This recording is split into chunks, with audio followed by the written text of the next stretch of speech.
for 5G, when we talk about 5G, it's new radio. The first time, the people just called new radio, and we don't know whether new radio is 5G. Okay, now it's 5G era. We should define. Before we have already called it new radio. Now we call the 5G is NR. It's short for new radio. So I don't know how to give it a direct name or formal name. Okay, we don't think that. Just give it new R. NR is okay. So very simple. For the again and for the voice name. For the right? For the voice.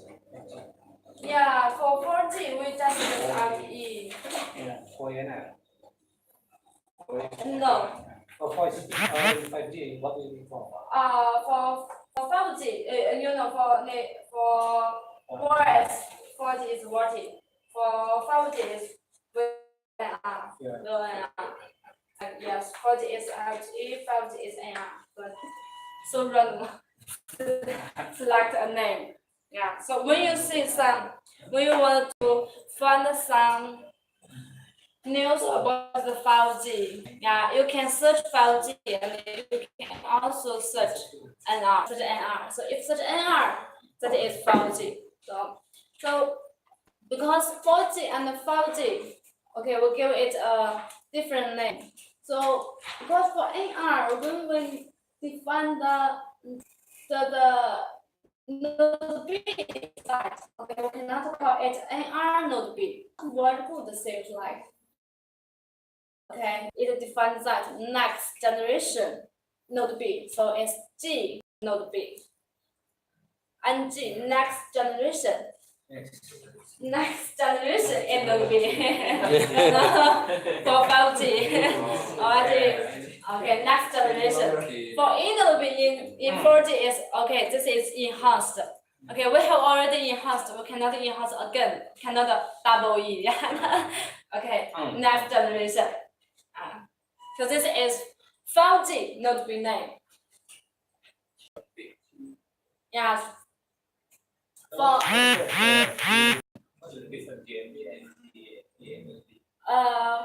G node B and N node B is like one is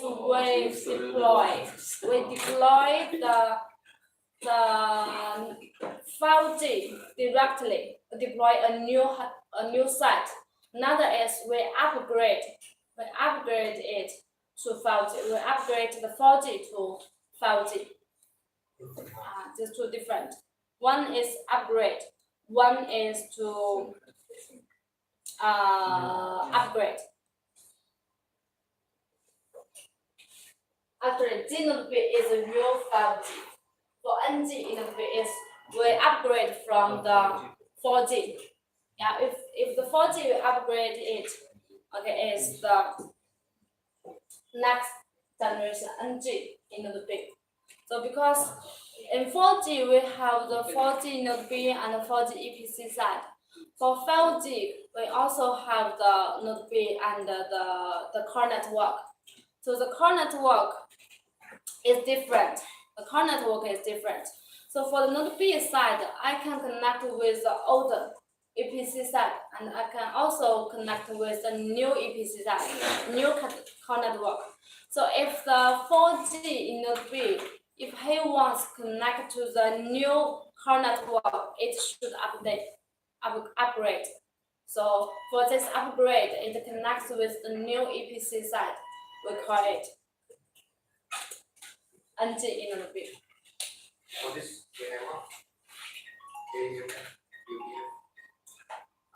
This is I want to introduce. So in 4G, for the system architecture, yeah, we separate the user plan and the control plan. Yes, the control plan is MME. Here, we also separate the control plan and the user plan. Just we give it a different name. For the EPC side, the MME, the SDW, the PGW, the HSS, the PCRF, all the EPC side the name changed. So we define it a new name. We define it a new name. The AMF is just like the MME. Just like the MME, same function with MME, just we give it a new name. And the UPF is the user blood function. Is related to the STW like this. So when from the value side, we connect with the EPC side is the AMF and the UPF. One is user blood, one is control blood. Just like in 4G, we have the MME and the XTW like this. Yeah. Just to give it a different name. Can become 4G. Yeah. So because why it changes the name, because in 4G the EPC side almost all the EPC functions it become the wireless functions as just one software, just installed for one software. So just installed many different softwares. So this software it realizes which kind of function. Okay, this function is user blood function. I call it UPF. So before the user blood function is just like the SGW and PGW. Now we combine it. It's for the user blood control. It's the UPF, user blood. I combine it, user blood function. And the AMF also access mobility function, just like the MME. Just it's all this. It has the F is the function. It's not one entity. This is a difference. Next one. So because all the structure changed, so also the interface we should redefine it. Same function, just give it a different name. Yes, also just a different name. So between in 4G, between these two input B, we have the X2 interface. In 5G, this interface is XN. Is XN, yes. And in 4G, the input B side connect with the EPC side. We use the S1 interface. Now here is the NG interface. Yeah, just give it different names. So when we deploy the new network, okay, we need to remember all different names. Yeah. Okay. But once you can map to the 4G, okay, you will think it's not very difficult. Just map to 4G. Everywhere we can map to 4G. Yes. So for it's for 5GC. So that is the basic architecture. So for some key technologies, now we have already introduced the 5G has a different 5G it has different scenarios. So when in 4G, the scheduling is fixed, no matter which kind of service. Our scheduling time is 1 TPI is 1 millisecond, right? But in 5G, we have different services. We have different requirements. So we should adjust for different service. We give it a different scheduling time, scheduling control time. So we should redesign the frame structure. So here is the unified frame structure is that in 5G, we first define a unified frame structure. And in this unified frame structure, we set some different parameters. For different scenarios, you select one set of parameters. It can map to that scenarios. So it can meet it for URLC. This is ultra reliable and low latency. For how to get the low latency, that is, when I transmit information, I need to receive the ARC or not. This time delay you can shout. Yes. And when I need to transmit for uplink, I need to have the scheduling info. So if the scheduling information and the data transmit can use the same frame, the time delay is shorted. So for the URLC, you can use a different TTI length. You can shorten TTI length. Yeah. For example, the MMPC, we don't consider the time delay, so we can set a large time delay. Yeah, for different, we can use a different frame structure. So it's this structure is very flexible. So how to say it's flexible? Because the bandwidth it have different choices. In 4G, the bandwidth is 15 kilohertz. Yes. In 5G, you can select 15, 30, 60, 120, 240, like this. The biggest is 240. Maybe in the future it will add the 480. The first time it added the 480 and then it deleted it. Maybe in the future it will add it again. So we have for different service you can use the different. So this is for frequency and also for time slot. We find the different. In time slot, we don't have the subframe. In the 5G, there is no subframe. No subframes. Usually we talk about is the radio frame. In this radio frame, how many slots it contains? Because the subframe is not fixed in 5G, we just define a basic time.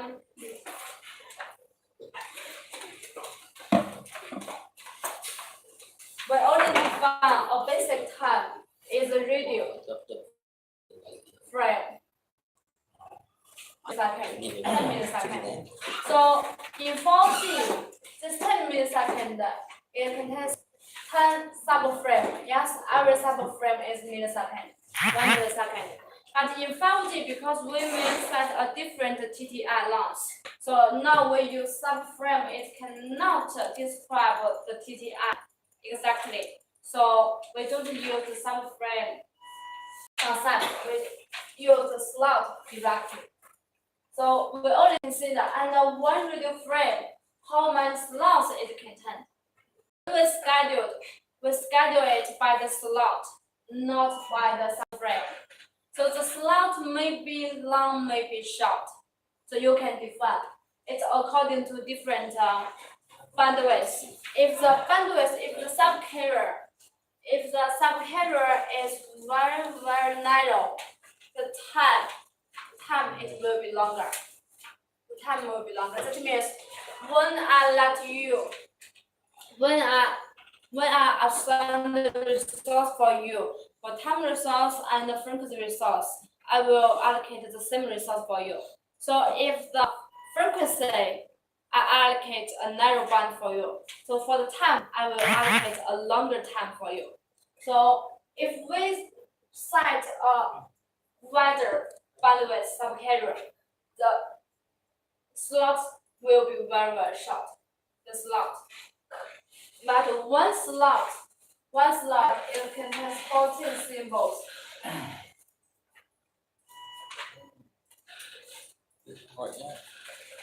Sorry, 7 symbols. This is it. For 4G, one slot contains 7. Yes, contains 7. So we just consider how many slots it contains.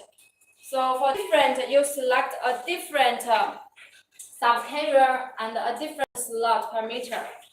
You will transmit a different data numbers. Yes, and you will get a different value. And for this, in 4G, we can find the CPs, normal CP and extended CP.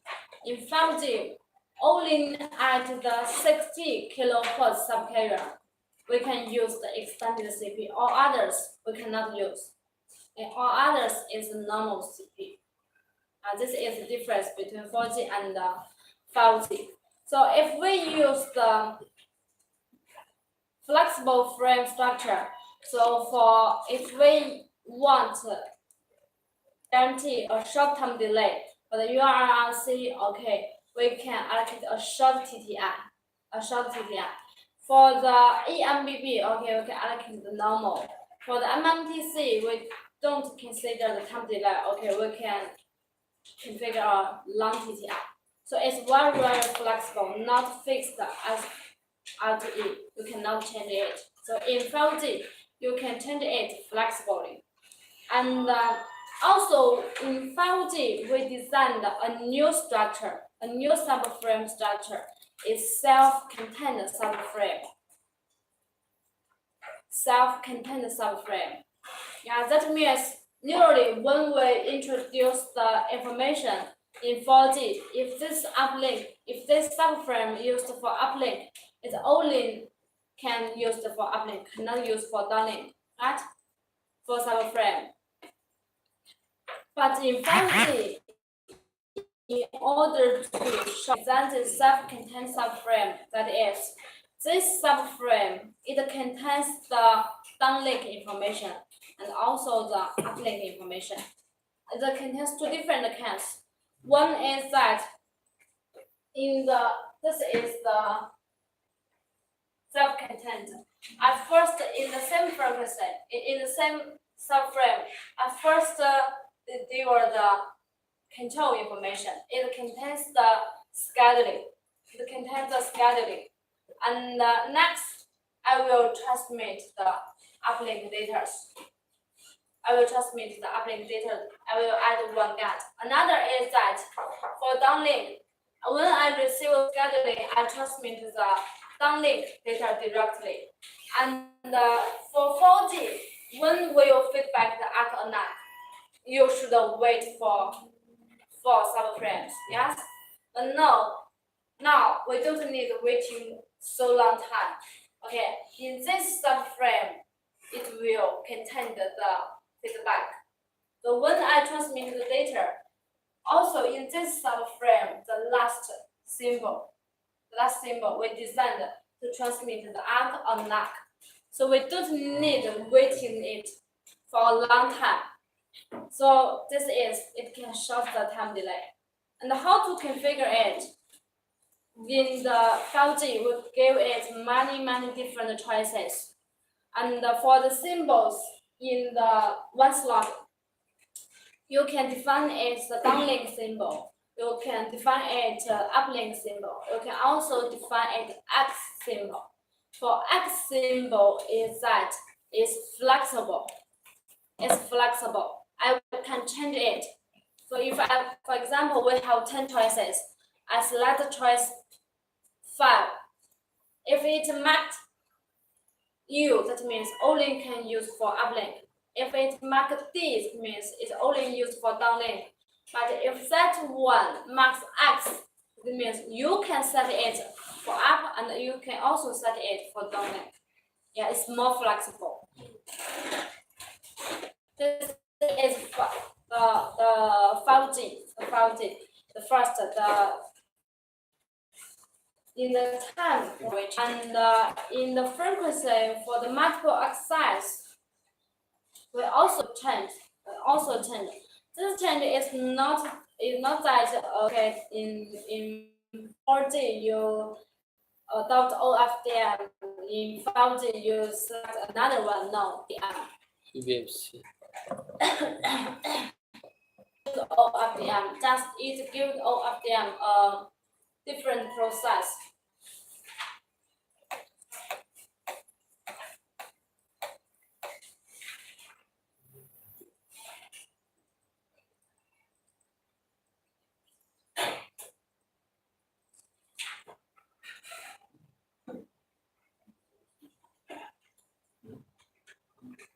So actually in 5G, that is the 5G, the protocol is only defined. You can use the OFDM. But how to realize the OFDM?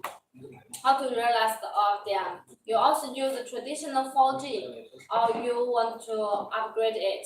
It's based on the manufacturing. Different models will have a different modify. So this one, the FB OFDM is the ZTE deployed. ZTE it said, okay, if before we transmit the OFDM, we first add a filter. It can enhance the performance. But now it's not in the standard. And for different, and how to add this filter? For many companies, they deploy add a filter. But this filter may be some companies they add in front of OFDM. Some companies they add in the back of the OFDM. And some companies for this filter are based on every subcarrier and add one filter. And some companies they add the filter based on the total bandwidth, not based on every subcarrier. So it's realized by the different companies. But no matter the OFDM or FB OFDM, actually it's the OFDM. It's OFDM. Just for the FB OFDM, we think if we add a filter, that means for different services, you can set a different filter. So you can control for the different service, you can adapt to the service. But how to design this filter and how to add this filter, actually different companies, they have different ideas. Yeah, just we want to give it a good experience in 5G. Yeah, these parameters is control the subcarrier bandwidth. We set 50, 30 into 240. So it will decided by this value, this mu, this value, the number logic, this value it decides, okay, what's the SCS. If you receive this value as 0, okay, I will know the subcarrier is 50. So they have a mapping. And when we talk about the FB OFDM or OFDM, both of them are based on the orthogonal. And even the OFDM, even the FDM, the CDM, and the TDM, all like this is based on the orthogonal. That is, the different people, they use different resource, right? If we want to separate the different people data, we should give them different resource. If two people they use the same time, same frequency, same space, how can you retrieve the data?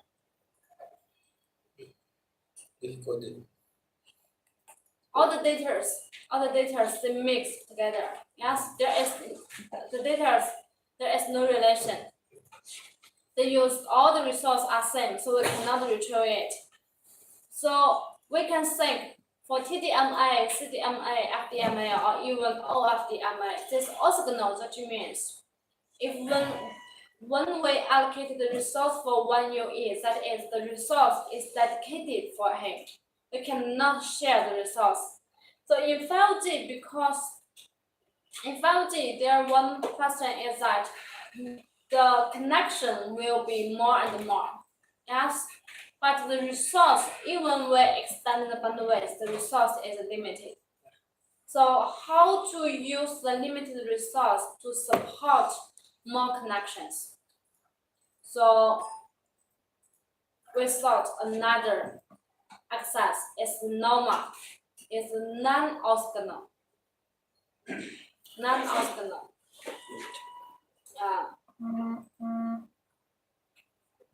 So we can use a non-orthogonal to let the UE get access for some special. If we need extended the capacity, user capacities, user connections. So this one is not in the standard. It's still under discussion. Because for the NOMA, it realized many different algorithms. Different companies will have different algorithms. Now it's still under discussion. Which one we should put it on the protocol is not decided now. visual to kung di prosegit. And for this kind, for the normal, for the non-orthogonal, usually we just when the protocol they discussed is only discussed that for the small packet, that is which one is transmit small packet. MMTC. Yes, this scenario. Actually, the normal, even the protocol side, this technology you can use to every scenario.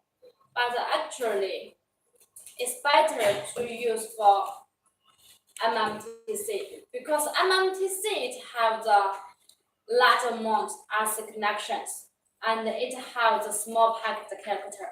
Yes. So for EMBB, we can first use normal.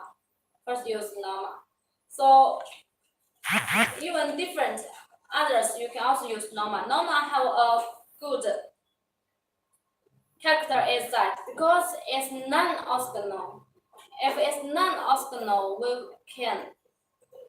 when we transmit data for the URLC or EMBB, we can get a low latency that when we transmit the data, I don't need to consider whether I generate the interference to others, whether the resource have already allocated by others. So it will be more flexible. It can generate the low latency. If the latency is lower, the reliable it will be enhanced. But usually we'll just to consider deploy for the MMTC. So how to the MUSA realize? Yeah. How to the MUSA realize? It's similar with the CDMA. You cancel it. You just want the certificate.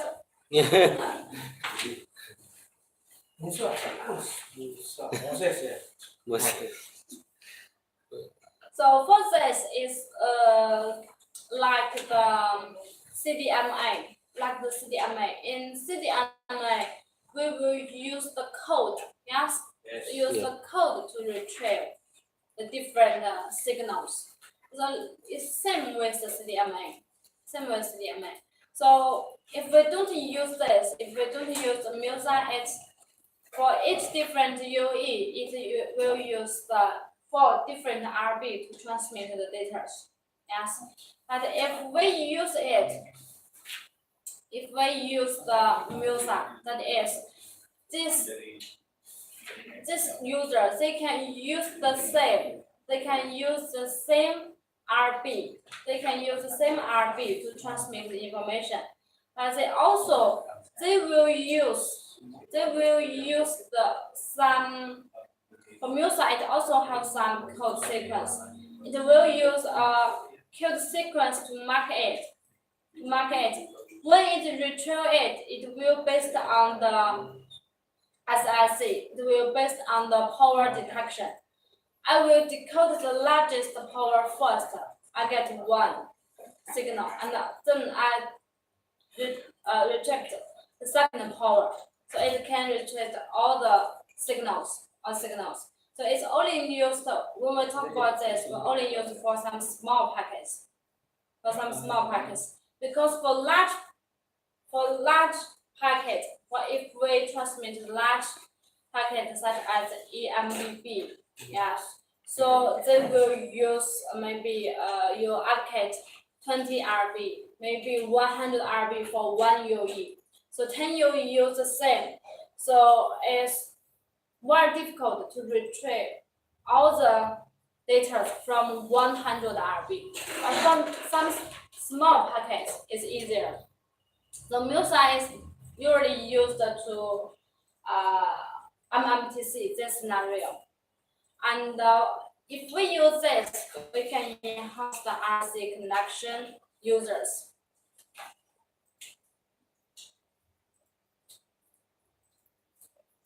It has another good character is that it has a free scheduling. So in 4G, or if we use OFDM, because it's orthogonal, In order to guarantee its orthogonal before you transmit data, you should first get synchronization. Right? You should first transmit the grammar and then get it. If we use MuSign, we don't need. So it is free scheduling. I can transmit the data directly.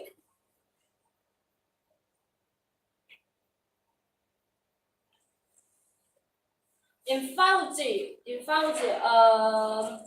when we talk about the high frequency, actually the high frequency is the millimeter wave, because in the high frequency we have enough bandwidth to support to use for the service. But the millimeter wave, it have a problem that the coverage is very short, because for the high frequency it will generate a big path loss, as we see. It not shows that. So for the high frequency, it not only relates to the path loss. The high frequency is also will relate to the run. We have a run loss for high frequency. That means the high frequency, it will affected by the run, because in the high frequency, the wave loss is very short. And the wave loss is very short. If there is a heavy run, the run radius is similar with the wave, then it will generate the loss. The loss is very big. So such as in Indonesia, we have the rainy season. Yeah. Yes. So you should consider the rainy loss. And for some countries, for some areas, almost no rain. Yes. Yeah. It's dry area. And even they have the rain is very small. Yeah, such as my hometown. My hometown is in not many rain. Oh yeah? So yes, only Shenzhen is we can say is a rainy season city. But in that like in Beijing, in that area, it's not many rain. But in Indonesia, when you plant the 5G, okay, you should consider the rain loss. So if the run is higher, the loss will be bigger. Sukabumi setiap kali hujan. Yeah. Nggak bisa. So we also should consider this. Kena. So for the high Bahaya frequency, it can support a Driverless. large data volume, but it supports a small coverage. Right?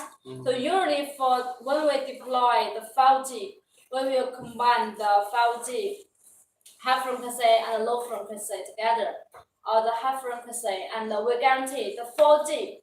The 4G can provide a seamless coverage.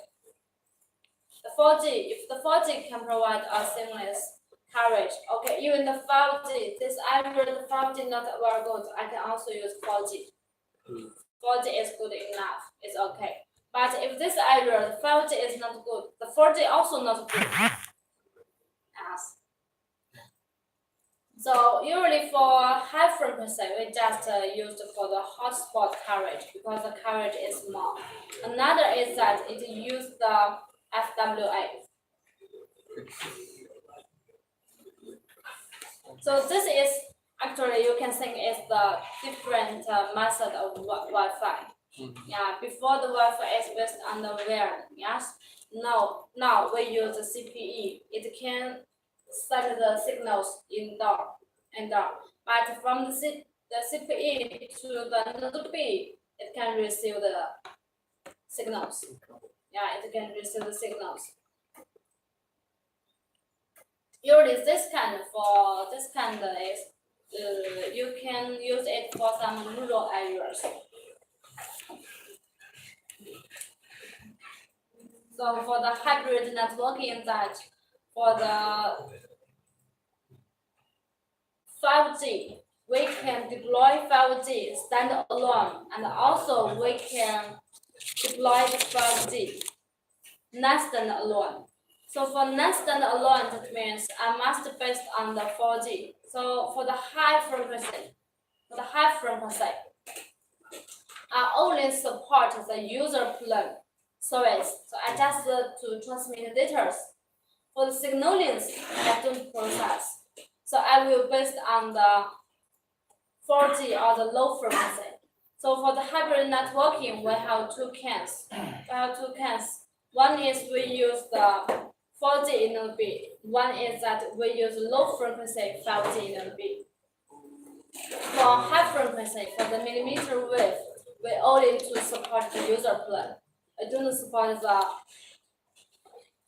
control plan. Yes, that's to support a big data volume. So because we have millimeter wave, so we can use massive MIMO. Massive MIMO is that in one antenna panel, it contains many antennas. Yes, so if we want to deploy many antennas, at first, the size should be small enough, so you can deploy many. So in the high frequency, the antenna size is related to the frequency. If the frequency is here, the wavelength is small, it's short, and it's shorter. So the antenna size relates to the microwave length. The wavelength usually the antenna this size is half of the wavelength. So if we use the high frequency, it means the wavelength very short. Very short. So using panel, we can deploy more antennas. So we use more antennas.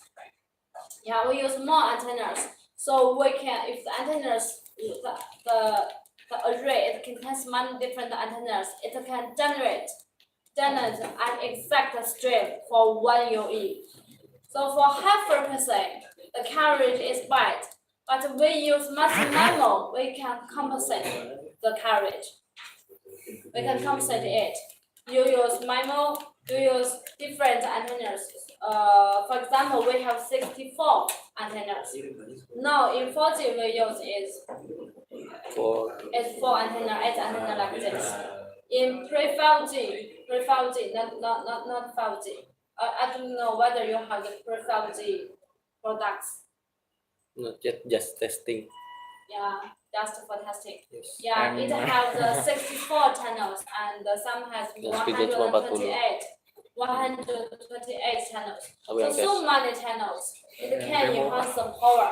As can enhance the power, it can generate a stream, generate a very narrow stream for this UE. So it can compensate the coverage.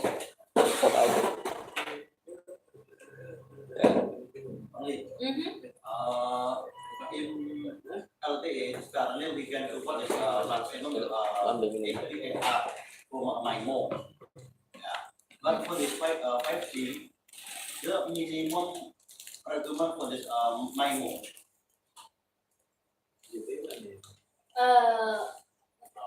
When we talk about this massive MIMO, it's not that the massive MIMO is that the antennas are massive. We have massive transmitter and massive receiver. In 4G, because the frequency is too low, the antenna size is too large, we cannot allocate some money. If you use high frequency, you also can use MIMO. But this MIMO is that for the different data, even now we use 4 antennas, 4 channels. That is the receive different signals, also 2. This MIMO 2 times 2 MIMO. As this MIMO is related to the how many different signals you receive. But we talk about the massive MIMO, that is the antenna size. Yeah, not the not many ports, how many ports? No. Yes, not so many ports.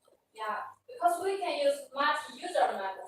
That's the NLB side as I have 64 channels. Okay, one UE only use 2 channels. Yes, you only have 2 receiver. But at the same time, I can transmit 32 users. It's also enhanced throughput. Yes. So it's not only that from using for one UE, it doesn't enhance it. It also the 2 times 2 value. But from the Inotbi side, before we only can support one UE source. Now at the same time we can support 32. The throughput is enhanced. So mass memo not only for one UE, we need to consider all the steps. And also for one UE, before I transmit this stream for you is not a dedicated stream for you. In the 40 frequency, in the half frequency, we can generate one exact stream for you. We have the stream measurement. This is the big difference between 40 and 50. In 50, we have the stream measurement. The beam measurement, that is, okay, they will release how the UE scan the beams. Yeah, the Inotbi side, I have so many antennas. I can generate one common beam. And also, I can generate many narrow beams. Yeah, how to transmit the signals? Maybe I transmit the signals from the first beam one by seconds. Just the UE scan it. Okay, I receive this. Next time I will use this. So they will communicate to each other. They will find a best pair for transmit and receive beam. So it relates to the beam measurement. So you just scan one beam because the UE will move, right? So maybe I change to another. So the beam I should change. So it should relate to the beam switch. I mean switch the beam. So for mass MIMO, it's not only enhance the one UE capacity, one UE throughput. It's to enhance our throughput, and it can generate a strict beam for one UE like this to enhance the carriage. But the basic theory is that, okay, my frequency is here. I can design massive antennas in one panel, and I can use them to design the different streams, different beams for one UE. So at this condition, yeah, we can enhance the total sales capacity. That is, for operator, you want to use less Inotbi to support more service, right? Yeah. So you can use the mass MIMO. For when sometimes we need to enhance the capacity, yes, enhance the capacity, but you don't want to build a new Inotbi. You don't want to add a new cell, right? So how to do? So you use MIMO and fully use the space resource. For mass MIMO, it's actually to use the space resource. Yes, the same time, same frequency, but the space are different. So fully use the space. So when you don't want build a new site, okay, you can consider the mass MIMO. So that means in the future, in 5G, the connections are massive. So we don't only consider use the wider bandwidth. We need also fully use the space resource. For the mass MIMO, we use this minimum this 100 antenna. No problem.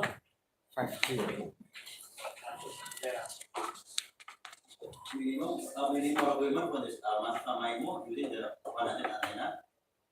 Yes, it contains. We have 128 and 256. Maybe in the future it will be 1024. who knows? Hidung siapa ya? If we updated from this 4G to 5G, what the how to do the update to update the 4G to 5G? Company also upgraded. No, the current condition our will be. You don't If we to upgrade to 5G. Change the antenna. Replace. Change the Replace. Company also replaced. You will find new hardware. You think because The frequency are different.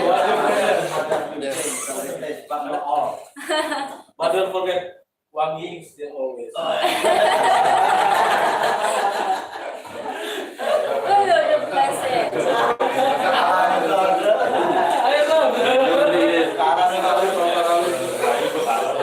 Even 5G. Okay. So if you use mass MIMO, you can enhance the capacity, and especially for some scenarios like the airport, like the BCD buildings, and you have a large capacity you want to support, but we don't have enough resource. You can use it. Use MIMO. Now you can also use MIMO. Use mass MIMO. Before we deploy 5G, you can use it first. We have this product, and it's very easy to deploy it. Or company, the product actually is not only one antenna, it's combined RU and antenna. RU and antenna is integrated. You just need to change the RU, and also need to change the VPN board. Merembet. I know you have money. A lot of.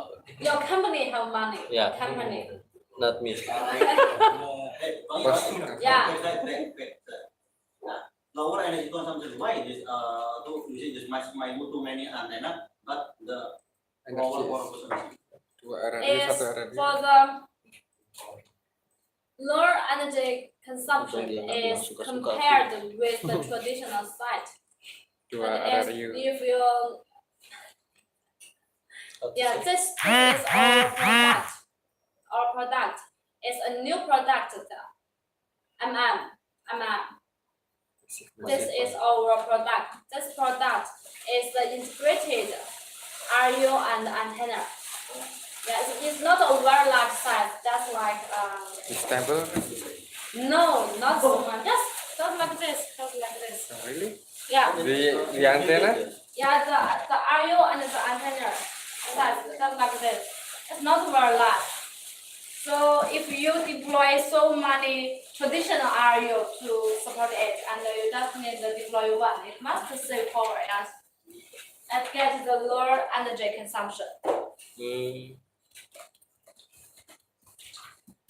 Cute ya. Asik Pak. Yang mana yang cute? Tawa. But if the RRU and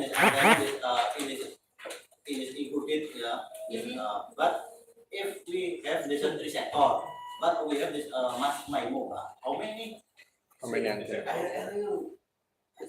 Just one. 100. Just one per sector. Three sector for each and one antenna for each sector, or this one antenna can cover 3 sectors. That's Gitu ya? for you said this antenna for one cell or different Yeah, cells? yeah. One One cell, this is right? one RU. You Or RU replace per one cell, RU. right? Satu. The boss asking. Satu cell. RRU-nya yang baru Pak. One cell. Yang baru. 5G Omni semua. Beli yang nggak rusak.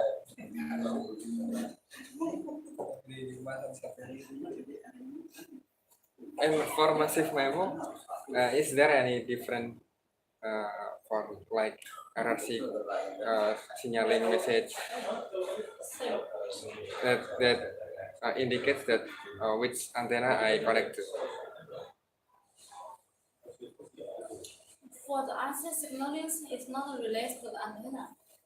Because I think you said that one beam is will be dedicated to one user. Yeah, for the UAE in the field in the field